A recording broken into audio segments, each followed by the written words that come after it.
Наша героиня пошла в школу с 8, а не с 7 лет, так как годом ранее ей было нечего надеть.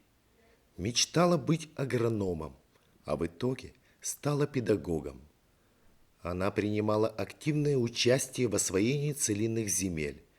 Зовут ее Зубарева Екатерина Захаровна, ветеран труда, педагогический стаж который составляет 34 года. Екатерина Захаровна, где вы проживали до войны? Деревня Большая Мужга, Воложского района. Вот расскажите немножко о своей семье, о своей жизни. Семья была большая. Ой, Мама, папа. мама, папа, сестры, брат один. Один брат маленький, 3 месяца только умер. Ну, моя мама, вторая жена у папы. Там было 4. Первая жена умерла во время родов. У второй жены две вот дочери. Но все мы дружно жили. Семья была многодетная. Семья, многодетная была, да. А бабушки, дедушки были? Нет, их уже не было, конечно. Бабушек, дедушек, никого, я не знаю. Даже отца я мало знаю. Он уже в 44 году умер от воспаления легких. В больницу, говорят, мне уже говорили, что в больницу он отказался ехать. И вот умер дома в 44 году в мае. А вот до войны тогда чем занимались родители? Наверное, ведь работали? Так все в колхозе, все в колхозе работали. Одна сестра вот в Селты замуж вышла, она там в лагере работала воспитателем. Но она даже в школе не училась. Потом после этого вот брат 19-го года, он учился, 6 классов закончил. Видимо, тогда в этой школе только до 6 классов учились. А давайте сейчас мы с вами снова вернемся вот до военные годы. Вы тогда были маленькая. И мама с папой уходили на работу, вы ведь оставались дома. Кто за вами присматривал? Совсем маленькая еще была, так я не знаю. Старшие Одна сестры, оставалась, братья? что ли? Нет? Одна оставалась, что ли? Я это вот даже не помню. Вы младшенькая. Младшие, сестры ведь были. Вот Нина с 29-го, так вот она, наверное, оставалась со мной. А со скольки лет вы пошли в школу? Со скольки лет пошли в школу? Я пошла с 8 в школу почему-то. Потом я у мамы спрашиваю, а почему меня в 7 не отправили? А не в чем было, одежды не было. Потому что все в самотканном только ходили. И вот 8 лет уже папа умер. И что, просто такое коленкорное платье мне сшили и покрасили в желтый цвет. Вот в таком костюме, в таком платье я пошла в школу. А на ногах в чем ходили? А на ногах, конечно, так все в лаптях. Никакой обуви другой не было. А вот в школу идти, наверное, что-то было, что ли, уже это самое. Так и в школу все время в лаптях ходили. Никакой другой обуви не было. Вот зимой только если валенки. И то это не очень-то доставалось, потому что семья была большая, а надо было еще сдавать. Раньше ведь все собирали. И шерсть, и мясо, и яйца, и молоко. Это все надо было сдавать. А коровы же тогда не такие дойные были. Так все лето держали корову, а жили без молока, можно сказать. Классы были большие, школа большая была? Школа тогда, это 7-летние школы, ведь тогда уже, когда я училась, были. В 2 смены учились, потому что, другие, раньше вот и как может чи, ингал, стен, это все в Большой Можге учились. 2 смены, даже параллельные классы были.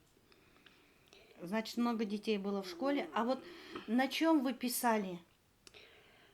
Мы писали, ой, очень плохо. Тетради это самое не было. Какие-то старые книги, да что, да это самое брали. Вот это писали на старых книгах. Или у нас вот тогда от 74-го завода жили, и одна вот с Ижевска она была, она вот поедет, что-нибудь из бухгалтерии, какие-то старые списки, она это самое привозила. И мне давала. Мне потом даже завидовали, что вот вроде хорошая бумага у вас. Ну да, было на чем писать. Было на чем писать, да, и видно было.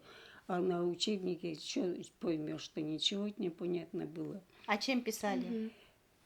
Ну, в начальной школе это самое карандашом, а потом вроде это самое ручкой же, но ведь даже это чернила делать нечего было, не из чего.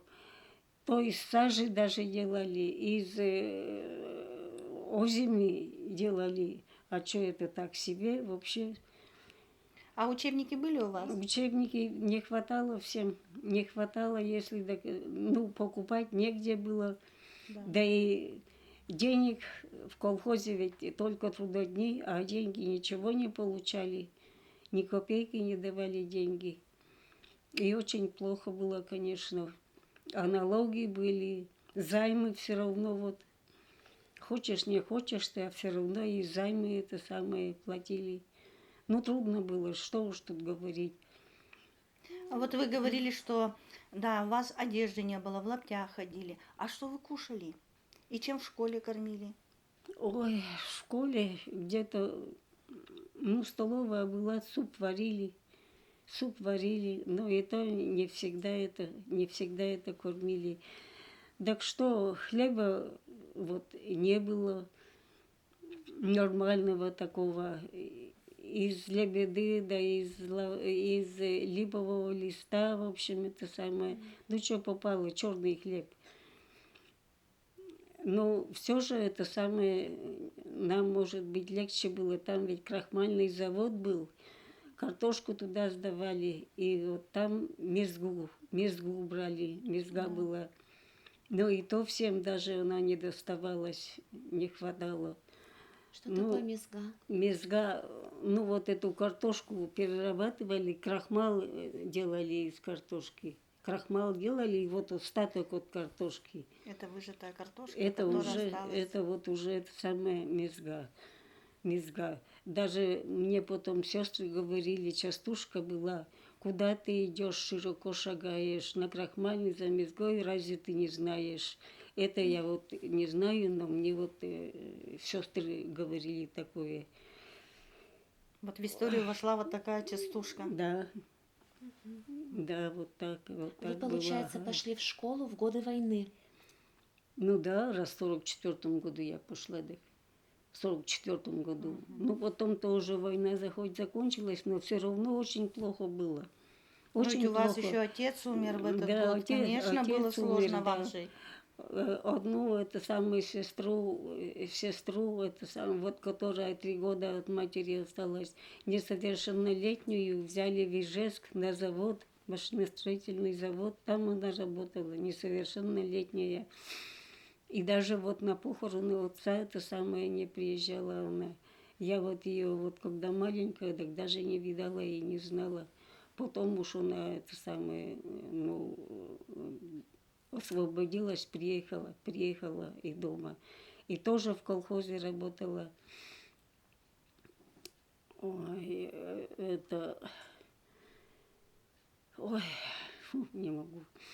Екатерина Захаровна, а в свободное от учебы время играли ли вы в какие-нибудь игры? Ну как Как занимались детьми? Играли, а что, в прятки играли, скакалки играли, играли, да, а что, пока вообще на работу не ходили. Так. То есть вы Ну, ходили на работу, колхозу помогали? Да как? Вот, например, уже это самое сенокос начался, загребают, и так надо было эти копны возить, а у нас это самое 3 бригады было, у нас 3-я бригада, надо обязательно 4 лошадей запрягать, а парней только 3 было, и вот 4-я я, и верхом я ездила на лошади этими Это сколько копны. вам было лет? Ну, может, лет 7, наверное, уже тогда я это самое, эту работу уже я выполняла. Так рано вы начали работать? А куда деваться? Да, такое Ну, время было рано я тяжелое. начала, рано. Вот удивляется, что вот такая верхом ездила. Ну, так это самое было, да. Потом, ой,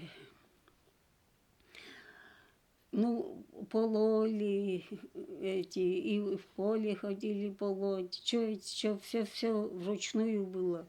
Вручную ловы. Во время это, уборки уже тоже вот эти снопы возили в гумно.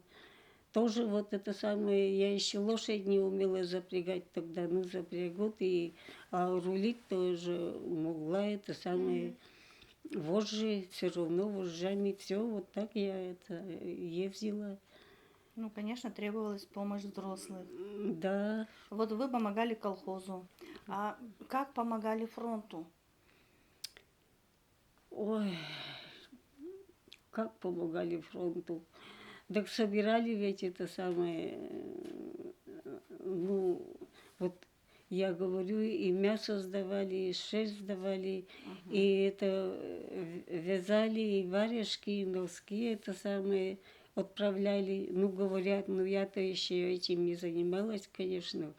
Но вот вязали, отправляли. Даже ведь лошадей-то это самое, только слабые были в колхозе. Хороших всех тоже отправляли ведь это самое на На фронт. фронт. На фронт отправляли. А кто из ваших родственников ушел на фронт? Так вот, один брат это был Иосиф. Ну вот я даже его это самое, ну почти не знаю. Да где-то 38 или 39 вот его взяли еще на финскую войну. Да. Ну, письма были, конечно, но я еще тогда не читала даже открытку, потом уже, когда я это самое умела читать, открытку мне показали, подписанную им, именно для меня. И вот хранилась эта открытка, да где-то уже при переезде в другую квартиру уже уничтожилась, что ли, не знаю. А потом вот война началась, ну а там что, финская война, это рядом, Да. ну где-то под Ригой он был, говорили, оттуда письма это самое приходили. А потом, ну недолго это самое, письма-то были, потом все, писем нет, ну нет. И уже в конце это самое пришел ответ, что пропал без вести. Ну вот в «Авангарде» список был, так там было написано, что пропал без вести в сентябре 41 года сразу. В начале войны. В начале войны, именно это под Ригой где-то город, я это самое не помню. А Ну вот и уходили на войну не только родственники, а и из вашей деревни. Вот Односельчане. да. односельчане, как вот их провожали? Да как провожали, ой. Ну, с песнями, я это самое уже не помню это, ну, провожали с песнями, это самое, на лошадях, это самое, до станции Можга тогда было, сейчас станция Вовож. Раньше ведь никаких автобусов, никаких машин не было. Так вот, до станции со всего района привозили это самое на станцию, и там ну, вагон сели, и поезд такой жалобный гудок давал, так прямо вот сразу слезы появлялись у всех вроде, ага. Ну, наверное, Вот плакали. это я помню. Даже просто уже это самое, после войны даже вот провожали, так все равно вот это я помню хорошо. А вот помните, вот письма приходили, вот похоронки, тоже, наверное, односельчанам приходили. Ну, приходили, да, приходили, похоронки приходили. Но много вот таких, это без вести пропавших, конечно. Может, помните, что кто-то из односельчан, возможно, или из родственников возвращались с фронта ранеными?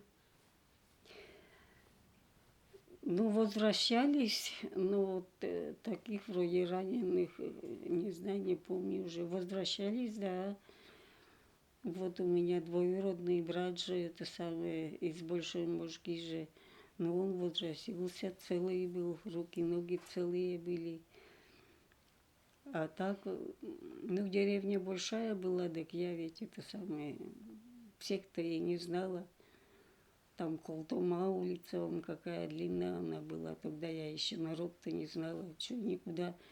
Садика не было, никуда я это самое, клуба не было. Скажите, а как вы узнали о Дне Победы?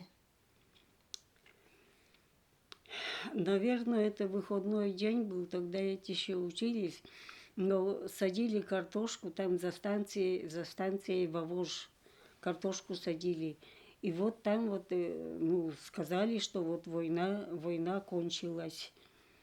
Война кончилась. Ну, все, конечно, это самые рады.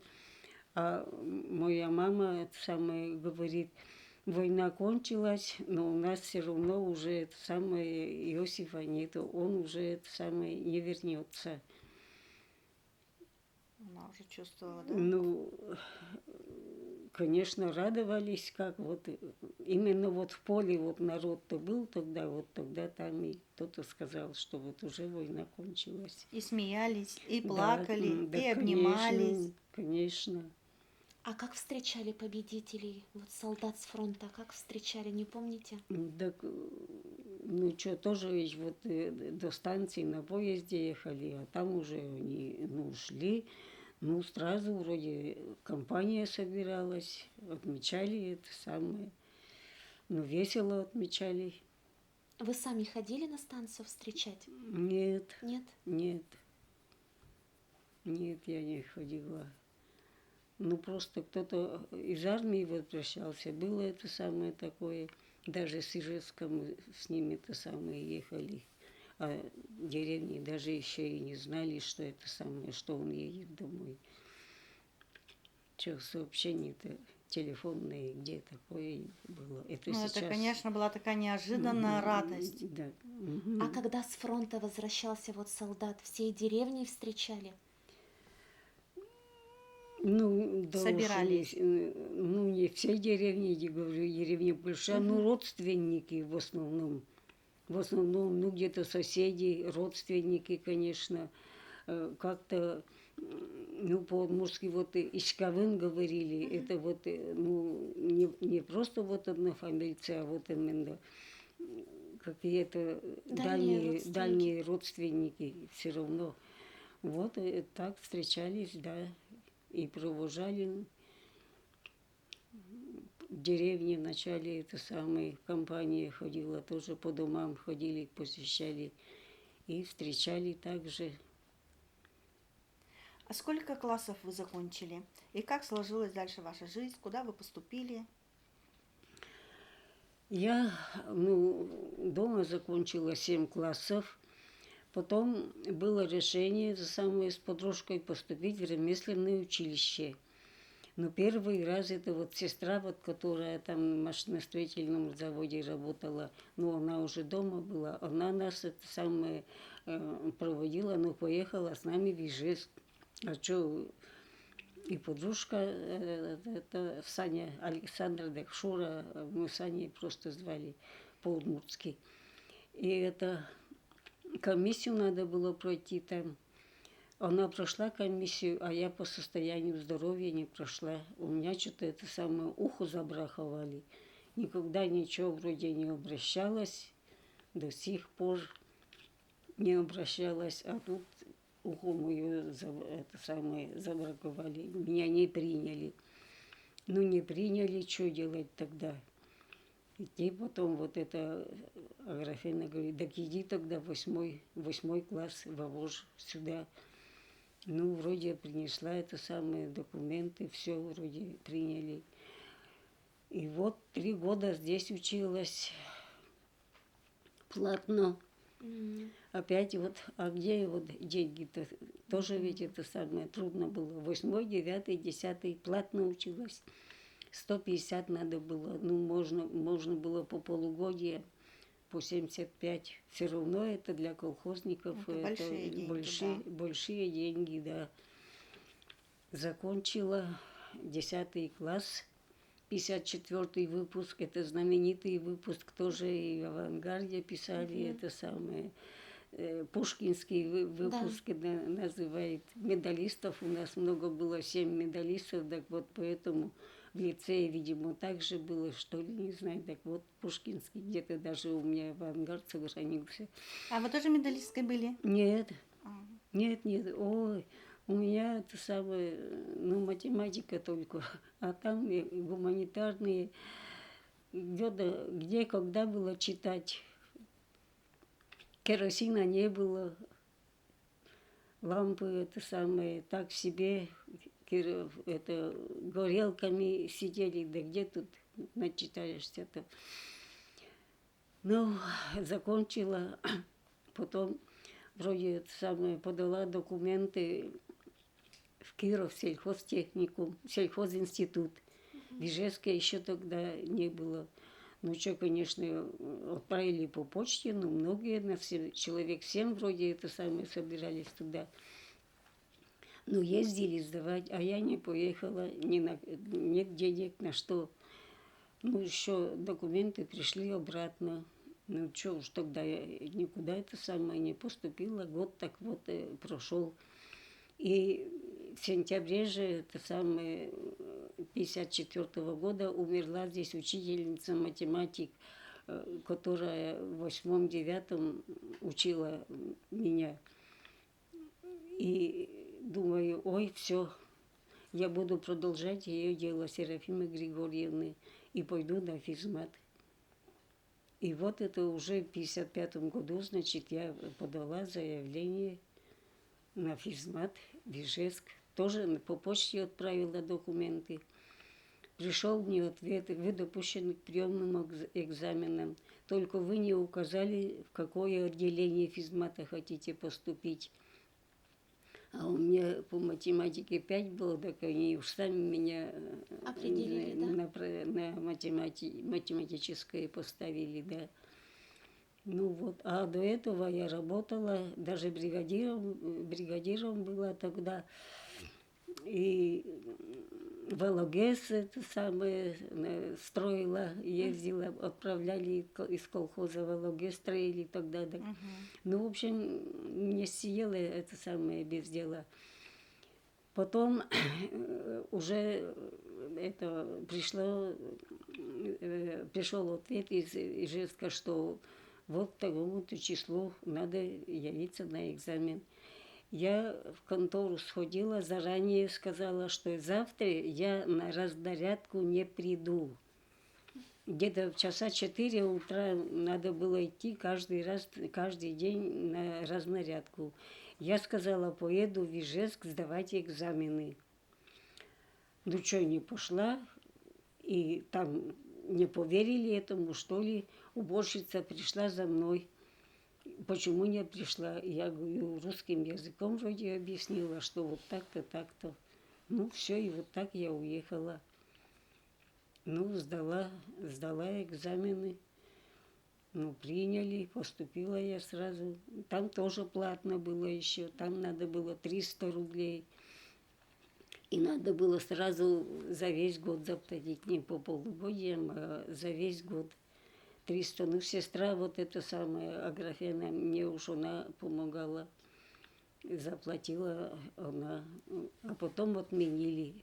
Потом уже отменили, это значит 56-м уж году, наверное, отменили. По-моему, Хрущев тогда был главным генеральным директором и был секретарем-то. Отменили. Ну что, это, после первого же курса по направлению я поехала на целину, на уборку урожая. Это по желанию. Именно направление давали, и все.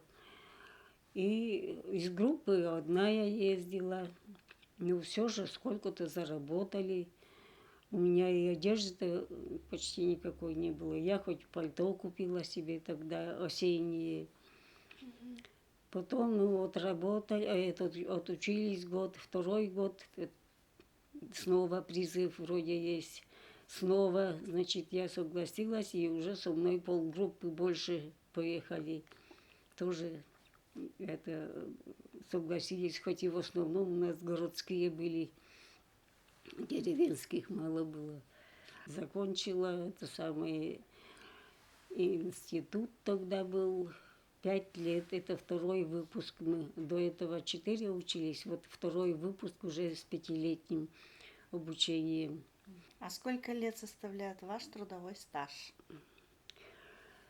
Так вот, колхозные мне самое мало дали. Вообще-то 37, колхозные 3 дали, а школьный, педагогический 34.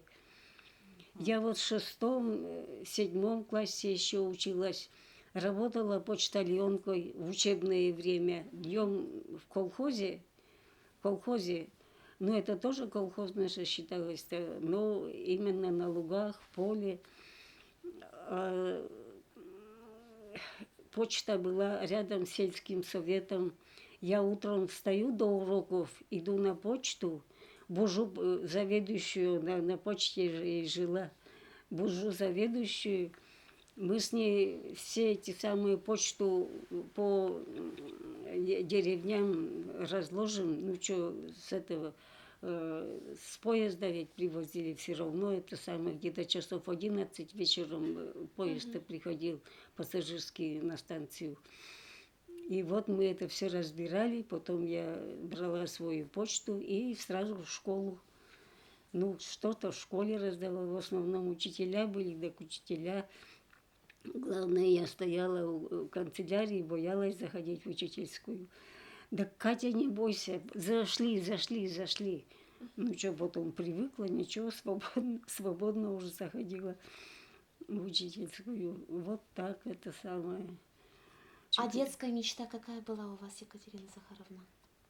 Так мечта, я не знаю, вот у меня мечта-то была в колхозе работать агрономом, а учителем, говорю, даже и в мыслях не было. Ну, поступила, ну ничего, это самое нормально. Работала в вечерней школе, хвалили меня там. Значит, Что так вот должна была судьба сложиться, чтобы вы стали учителем. Да. А вот Так, видимо, так, что ли, да.